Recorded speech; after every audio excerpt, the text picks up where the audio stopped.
আসসালামু আলাইকুম। সবাই কেমন আছেন? আশা করি সবাই ভালো আছেন।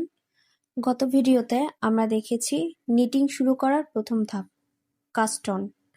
আজ আমরা দেখব কাস্ট অন করার পর নিটিং আসলে কিভাবে শুরু হয়। এটাকেই বলে নিট স্টিচ। চলুন তাহলে শুরু করি। কাস্ট অন করা সুইটা বাম হাতে নিলাম, আর খালি সুইটা আমি ডান হাতে নিয়েছি।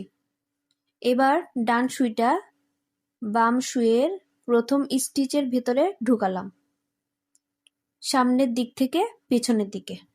এখন ইয়ার্নটা ডান সুইয়ের চারপাশে একবার ঘুরালাম, এটাকে বলে ইয়ার্ন ওভার।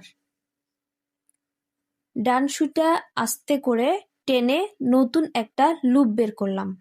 এখন বাম সুইয়ের পুরনো স্টিচটা স্লাইড করে ছেড়ে দিলাম। একটা স্টিচ কমপ্লিট হলো। আবার একইভাবে সুই ঢোকালাম, ইয়ার্ন ঘুরালাম, নতুন লুপ তুললাম এবং পুরনো স্টিচটা ছেড়ে দিলাম। এভাবেই একটার পর একটা স্টিচ করলে নিটিং এর প্রথম সারি তৈরি হয়। এখানে খেয়াল রাখবেন, স্টিচ খুব টাইট হলে কাজ শক্ত হবে, আর খুব লুজ হলে শেপ সুন্দর হবে না।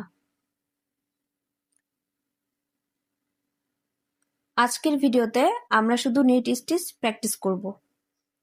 এই স্টিচ দিয়ে অনেক সুন্দর ডিজাইন শুরু হয়। আজকে এতটুকুই।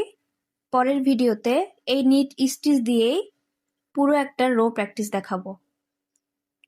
মন ঘরের সাথেই থাকুন, one stitch at a time.